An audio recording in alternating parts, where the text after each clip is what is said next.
Halo semuanya, pada video kali ini kita akan masuk ke materi yang berikutnya, yaitu bab ke-8, chapter 8. Kita akan membahas mengenai pajak penghasilan untuk badan, berarti untuk perusahaan. Oke, kalau sebelumnya kita bahas itu PPh 21, itu untuk karyawan, atau individu yang bekerja, yang mau memperoleh penghasilan. Kemudian 22, 23, dan 24. Nah, itu merupakan PPh untuk yang kita bayarkan yang nantinya bisa jadi kredit pajak atau yang nantinya akan diperhitungkan saat perhitungan PPh tahunan.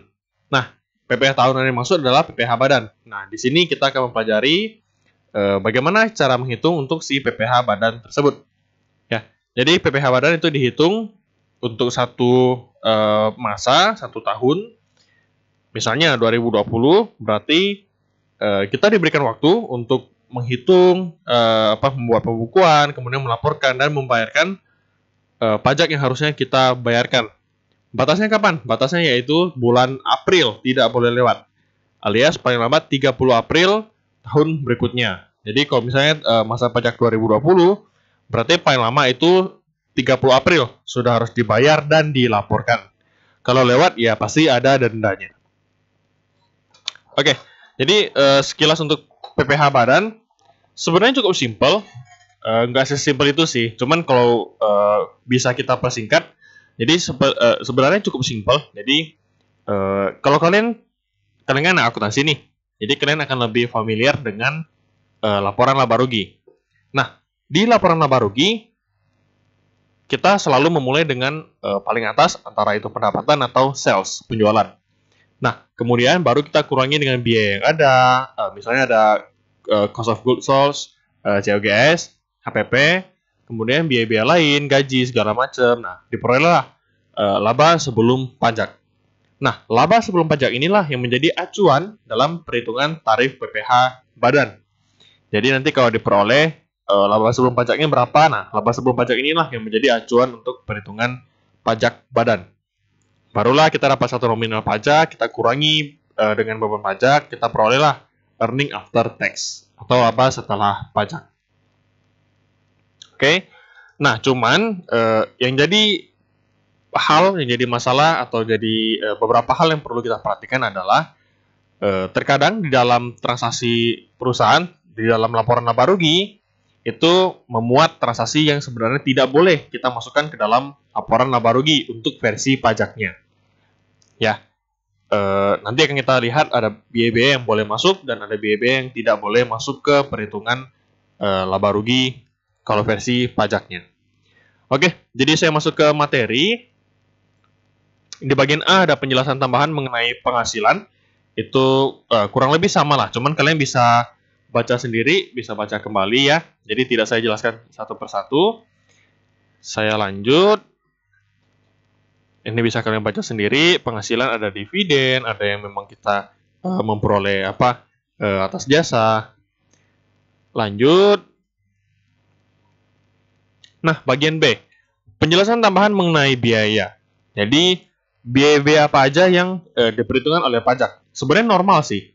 Kalau kita punya suatu pabrik, kita bayar karyawan, nah itu semua biayanya boleh kita masukin sebagai pengurang penghasilan kita di laba rugi versi pajaknya. Ya. Jadi intinya biaya-biaya yang normal lah, yang real untuk kegiatan produksi, kegiatan jasa kita itu boleh kita kurangi di laporan laba rugi menjadi pengurang penghasilan kita. Namun ada beberapa yang tidak boleh. Nah, di sini ada yang kita bahas yang boleh dulu. Jadi beberapa biaya yang lumrah, yang umum, contoh kayak pembelian bahan baku. Ya, misalnya bergerak di bidang manufaktur, kita beli barang, kita olah. Nah, itu semua boleh kita masukkan sebagai biaya. Kemudian ada yang namanya beban gaji karyawan. Ya, itu semuanya boleh kita masukin sebagai biaya. Nah, sedikit cerita kalau misalnya kita berbicara mengenai realita di lapangan, realita di perusahaan. Oke. Terkadang tidak semua kenyataan itu seindah teorinya. Ya, jadi terkadang pula ada normalnya gini, kita bayar gaji karyawan, boleh dong dimasukin sebagai biaya kita sebagai pengurang penghasilan. Jawabannya kan boleh-boleh aja, normalnya. Oke. Namun ada perusahaan-perusahaan yang dimana mereka mungkin nggak tahu, mereka nggak mau, atau mereka tidak terlalu mahir lah ya. Jadi mereka nggak masukin nih mereka nggak bisa, bukan nggak masukin, tapi nggak bisa masukin biaya gaji karyawan ke dalam pengurang di laba ruginya perusahaan. Kenapa? Karena perusahaan itu sendiri tidak memotong PPh 21 atas gaji karyawan tersebut. Jadi saling sinkron ya.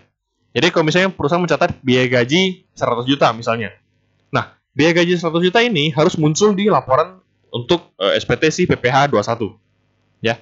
Jadi harus muncul di pelaporan si PPh 21. Bahwa PPh 21 yang kita hitung, yang kita kurangi dari si karyawan, itu terdiri dari total gaji sebesar 100 juta. Jadi saling sinkron. Oke, misalnya kamu mencatat mencatat beban gaji di sisi perusahaan itu ada 100 juta. Tapi PPh 21 yang kamu laporkan ternyata nggak semuanya kamu laporin. Jadi hanya beberapa karyawan. Di mana jika di total beban gajinya hanya 50 juta. Berarti ada selisih 50 juta yang tidak kamu laporkan atau tidak kita hitung dalam PPh 21. Ya, kalau tidak kita hitung, salahnya siapa? Padahal PPh 21 itu punya karyawan. Berarti yang salah siapa? Tetap perusahaan. Kenapa? Karena perusahaan diberikan kuasa untuk memotong si PPh 21. Ya, diberikan kuasa, diberikan keharusan untuk memotong dan melaporkan si PPh 21. Jadi kalau misalnya ada selisih, berarti itu kesalahan dari perusahaan. Oke, tapi kalau kita ngomong umum, kalau ngomong normal, harusnya beban gaji itu boleh dimasukkan sebagai biaya perusahaan. Kemudian di sini ada bunga, sewa, royalti, tidak saya jelaskan, bisa dibaca sendiri. Oke, nah biaya perjalanan. Biaya perjalanan contohnya seperti apa? Misalnya kamu kantornya di Pontianak, kamu punya pabrik misalnya, atau punya project di, kita sebutlah misalnya di Ketapang. Oke, nah si manajer atau tim surveyor atau tim karyawan lah pokoknya lah, mereka melakukan perjalanan ke lapangan, ke Ketapang misalnya. Oke, tujuannya apa? Nah ini harus tahu dulu. Kalau tujuannya untuk jalan-jalan, ya itu tidak boleh masuk sebagai biaya. Karena kenapa? Itu kepentingan pribadi karyawan.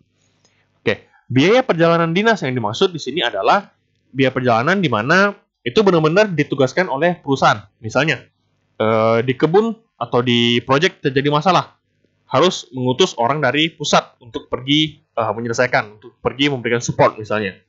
Nah, itu tergolong biaya perjalanan dinas. Boleh nggak diakui sebagai biaya? Ya pasti boleh. Kayak gitu. Tapi intinya harus jelas siapa yang pergi, berapa orang yang pergi, siapa-siapa aja. Semua biaya bisa dibuktikan, misalnya makan ada notanya, kamu nginap di hotel ada notanya, kayak gitu. Lanjut ada premi asuransi. Nah, premi asuransi di sini di perusahaan itu salah satunya adalah si BPJS. Nah, di sini dikatakan pembayaran premi asuransi oleh pemberi kerja untuk kepentingan pegawainya boleh dibebankan sebagai biaya perusahaan. Jika bagi pegawai yang bersangkutan premi tersebut merupakan penghasilan. Oke, jadi kalau kalian ingat di perhitungan PPh 21 kita mencatat di bagian penambah penghasilannya itu ada komponen JKK JKM. Nah, JKK JKM itu merupakan komponen penambah dari penghasilan karyawan. Oke, satu sisi menjadi penambah di penghasilan karyawan, satu sisi yang diberikan oleh perusahaan tersebut, si JKK JKM, itu juga menjadi biaya di perusahaan. Jadi perusahaan keluar sebagai biaya, karyawan menyerapnya sebagai penghasilan, kemudian dihitung dalam PPh 21. Nah, jika seperti itu, maka boleh dihitung untuk si biaya asuransinya atau si biaya BPJS-nya. Boleh dimasukin ke perhitungan pajak. Kayak gitu. Lanjut, ada biaya promosi dan penjualan, saya skip. Nah, pajak kecuali pajak penghasilan. Contohnya apa? Seperti PBB itu boleh dimasukin sebagai biaya perusahaan. Yang tidak boleh apa? Misalnya, kamu ada denda pajak, ada sanksi keterlambatan pembayaran pajak misalnya. Itu kan biaya, ya. Itu kan merupakan biaya. Nah, pertanyaannya, biaya denda seperti itu boleh tidak dikurangkan di laporan laba rugi kita saat perhitungan PPh badan? Jawabannya adalah tidak boleh. Ya. Jadi misalnya denda karena pajak, sanksi administrasi pajak, itu tidak boleh menjadi pengurang dalam laporan laba rugi untuk pelaporan PPh badan atau untuk perhitungan PPh badan. Oke, lanjut lagi. Nah, penyusutan. Seharusnya kalian masih ingat. Jadi penyusutan ada berapa metode? Ada garis lurus, saldo menurun, jumlah angka tahun, dan unit produksi atau unit aktivitas. Nah, yang diakui oleh pajak hanya 2, yaitu garis lurus dan saldo menurun. Yang lain itu tidak diakui. Jadi oleh pajak hanya dipakai 2, garis lurus dan saldo menurun. Oke, kalau kita pelajari mengenai pengantar akuntansi 1 dan 2, itu tidak tidak ada aturannya. Penyusutan itu harus berapa tahun. Yang penting lebih dari 1 tahun. Kan konsep aktiva tetap adalah aset yang kita beli yang berumur lebih dari 1 tahun atau jangka panjang. Ya, kalau jangka pendek kan berarti itu perlengkapan. Kalau lebih dari 1 tahun itu contoh kayak peralatan, kendaraan seperti itu. Oke, oleh pajak itu diatur. Jadi ada 4 kalau untuk yang bukan bangunan. Jadi gini, dibagi 2 dulu. Ada yang harta berwujud, ada yang tidak berwujud. Nah, tidak berwujud ya seperti program misalnya ya, hak cipta dan lain-lain. Nanti ada komponennya, kelompok 1 isinya apa, 2 apa, 3 apa, 4 apa, itu bisa kalian cari sendiri. Kemudian, untuk kelompok harta berwujud, nah dibagi 2 nih. Bukan bangunan dan bangunan. Kalau bangunan permanen 20 tahun umurnya. Atau kalau misalnya 100% dibagi 20 sama dengan 5%. Kemudian ada yang tidak permanen. Itu masing-masing ada definisinya, ada kriterianya. Bisa kalian cari sendiri. Kalau tidak permanen umurnya 10 tahun. Kalau 100% dibagi 10 sama dengan 10%. Itu untuk garis lurusnya. Saldo menurun kalau untuk bangunan tidak bisa dipakai. Jadi hanya garis lurus aja. Lanjut, kalau yang bukan bangunan itu ada 4 kelompok. Ya, nanti ada rinciannya juga masing-masing. Kalau kelompok 1 itu biasanya kayak komputer misalnya, barang-barang kecil ya. Kelompok 2 itu seperti misalnya mobil. Nah, nanti kalian bisa cari sendiri untuk rinciannya. Oke, kemudian dengan tarifnya, tarif sih sebenarnya kalau garis lurus, penting 100% kamu bagi dengan umurnya. Kalau 100% bagi 4 tahun sama dengan ya 25%, kayak gitu. Bagi 8 tahun ya 12,5%. Kalau saldo menurun, berarti kamu kalikan 2 aja dari garis lurus. Oke? Seperti itu. Ini hanya mengulang sih sebenarnya. Ya, untuk tarif-tarif harusnya kalian sudah tahu. Namun, di sini ditekankan lebih kepada pengelompokan. Jadi, aktiva tetap itu sudah dikelompokkan kalau di dunia pajak. Jadi, tidak bisa seenak perut kita tulis, oh ini motor mau 10 tahun, itu nggak bisa. Semuanya sudah dikelompokkan. Oke, di sini sudah ada contoh penyusutan pakai garis lurus. Tidak saya jelaskan. Ini udah basi lah, anak akuntansi mah. Udah sering ketemu yang namanya penyusutan. Tapi siapa tahu masih ada yang sangsut, pelajari kembali untuk penyusutannya. Ya, jadi kalian udah semester atas, semester menengah ke atas lah. Kalau penyusutan masih belum paham, itu cukup keterlaluan sih. Ya, oke, saya lanjut. Nah, ada biaya berikutnya yang boleh dikurangkan dalam laporan laba rugi, yaitu biaya penelitian dan pengembangan perusahaan yang dilakukan di Indonesia. Nah, di sini dijelaskan biaya penelitian dan pengembangan perusahaan yang dilakukan di Indonesia dalam jumlah yang wajar untuk menemukan teknologi atau sistem baru bagi pengembangan perusahaan boleh dibebankan sebagai biaya perusahaan. Oke. Kemudian di sini ada biaya beasiswa, magang dan pelatihan. Nah, kemudian piutang yang nyata-nyata tidak dapat ditagih dengan syarat. Nah, syaratnya ini cukup ribet, ya. Jadi sebagai contoh, untuk piutang tidak tertagih itu harus diserahkan perkara penagihannya kepada pengadilan negeri atau instansi pemerintah. Nah, misalnya di laba rugi itu terdapat beban kerugian piutang atau beban piutang tidak tertagih. Tanpa alasan yang jelas, tanpa lampiran dukungan yang jelas, itu tidak bisa dimasukkan sebagai pengurang. Otomatis gimana? Berarti harus dikoreksi. Jadi biaya tersebut tidak boleh dimasukkan sebagai pengurang dalam laporan laba rugi untuk menghitung PPh badan. Oke, nanti bisa dibaca sendiri.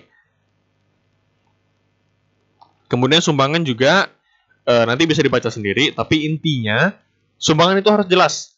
Kalau untuk bencana nasional itu boleh kamu kurangi sebagai apa? Boleh kamu masukin sebagai biaya. Ya, bisa dimasukin sebagai pengurang untuk penghasilan kita. Kalau sumbangannya untuk nasional ataupun untuk apa ya? Yang dituju itu harus jelas. Sumbangannya kepada siapa?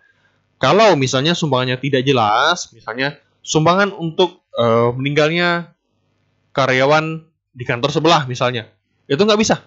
Ya, itu nggak jelas dan sangat-sangat personal. Jadi itu tidak boleh dimasukin sebagai pengurang di laporan laba rugi.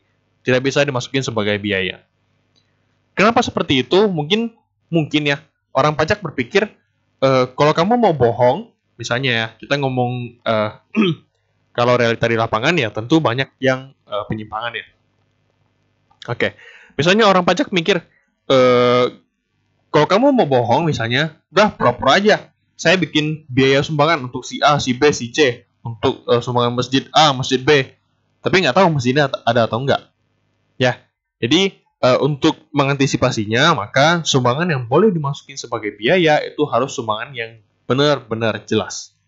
Kalau yang abu-abu atau yang sifatnya personal, ya otomatis pasti dikoreksi atau ditarik keluar biayanya. Oke, itu untuk biaya. Nah, ada lagi biaya entertainment, representasi, jamuan, dan sejenisnya.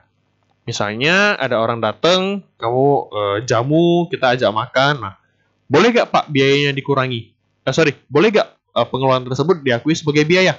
Jawabannya boleh-boleh saja dengan catatan harus jelas. Kamu makan di mana, habisin berapa duit, yang makan siapa aja, mereka itu siapa, dari perusahaan mana, jabatannya apa, itu semua harus jelas. Oke, tapi biasanya kan kalau ada tamu datang ke kantor, kita pergi makan ya makan-makan aja. Kita nggak mikir banyak, kita nggak mikir harus bikin list ini, harus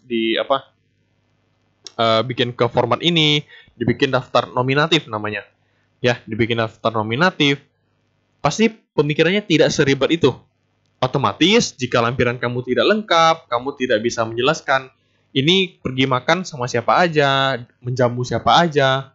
Nah, maka biaya tersebut harus dikoreksi. Ya, jika tidak jelas. Namun jika punya daftar nominatif, bisa kita ibaratnya bisa kita argumenkan lah, bisa kita perjuangkan. Maka biaya ini bisa masuk ke sebagai pengurang di laporan laba rugi atau bisa masuk sebagai biaya. Oke, ini biaya pemakaian telepon seluler dan kendaraan perusahaan, bisa dibaca sendiri. Nah, di sini bagian C ada yang kita akan membahas mengenai biaya-biaya yang tidak dapat dikurangkan. Jadi tadi sekilas kita sudah bahas beberapa, ada biaya yang tidak boleh dikurangkan, misalnya kayak sumbangan yang tidak jelas, entertain atau jamuan makan yang tidak ada lampiran yang jelas. Nah, itu juga tidak dapat dikurangkan dalam perhitungan PPh badan.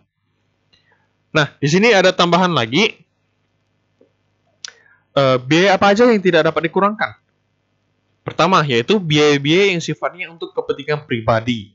Misalnya bayar tukang kebun direktur operasional misalnya. Yaitu tentu tidak bisa jadi pengurang atau tidak bisa dimasukin sebagai biaya dalam perhitungan laba rugi perusahaan. Ya. Kemudian pembentukan atau pemupukan dana cadangan. Contoh kayak cadangan kerugian piutang. Kecuali kamu itu bank. Ya. Jadi kalau perusahaan biasa itu tidak boleh ada yang namanya cadangan kerugian piutang. Oke. Kemudian penggantian atau imbalan sehubungan dengan pekerjaan atau jasa yang diberikan dalam bentuk natura dan kenikmatan. Maksudnya gini, kita membayar seseorang kalau pakai uang, ujung-ujungnya larinya mungkin ke PPh 21. Nah, PPh 21 berarti kita harus memotong orang tersebut. Oke. Kemudian, gimana kalau kita kasihnya dalam bentuk barang? Kena PPh 21 nggak? Jawabannya adalah enggak. Oke. Berarti gimana cara kita memajaki bukan memajaki sih. Gimana kita masukin perhitungan kita dalam PPh badan ini atas transaksi pemberian atau pembayaran ke seseorang lah dalam bentuk barang, dalam bentuk natura atau kenikmatan. Bisa tidak? Jawabannya adalah tidak bisa. Oke, jadi kalau kita berikan sesuatu dalam bentuk natura atau kenikmatan, itu tidak bisa kita kurangi dalam laporan laba rugi, dalam perhitungan PPh badan. Oke, ini bisa dibaca sendiri. Nah, di sini sudah ada tarif PPh badan. Jadi PPh badan ini sebenarnya kalau kita lihat track recordnya, dari tahun ke tahun mereka selalu berubah. Nggak tiap tahun juga sih, tapi adalah beberapa saat berubah. Contoh, kalau sekarang itu tarif untuk badan adalah 22%. Kalau beberapa tahun yang lalu sempat 25%. Sebelum-sebelumnya lagi mungkin lebih gede. Ya, contohlah kayak PTKP. PTKP kita sekarang berapa? 1 bulan itu 4,5 juta. 1 tahun 54 juta. Sebelum-sebelumnya itu sempat 3 juta atau bahkan lebih rendah. Ya, itu jadi untuk pajak itu selalu berubah. Ya, untuk pajak itu ketentuannya, tarif-tarifnya, angka-angkanya itu selalu berubah. Tergantung peraturan perpajakan. Tergantung undang-undang. Nah, biasanya akan ada selalu penyesuaian lah setiap waktunya. Oke, jadi di sini sudah ada tarifnya untuk saat ini. Nah, dibagi menjadi 3 golongan berdasarkan omsetnya atau peredaran bruto. Kalau dari 0 sampai 4,8 miliar, tarifnya ada 2. Kalau mau tarif final, itu tinggal kalikan 0,5%. Dari apa? Kalau 0,5% itu dari peredaran brutonya, bukan dari laba sebelum pajak. Ya, Pak, kenapa seperti itu? Karena asumsinya gini, kenapa 0,5% dikalikan dengan peredaran bruto? Karena biasanya yang pakai tarif ini adalah UMKM, di mana tidak semua UMKM itu memiliki pembukuan yang rapi.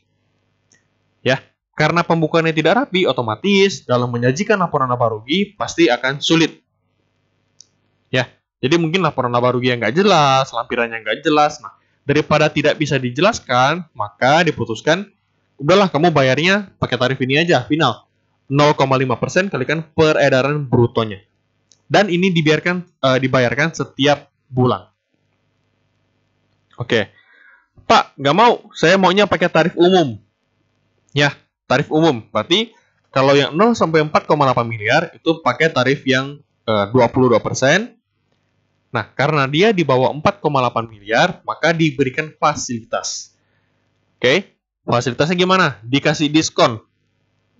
Ya, atau bisa kita bilang tarif badan kan 22%. Itu dikalikan dengan 50%. Jadi hanya sebagian aja.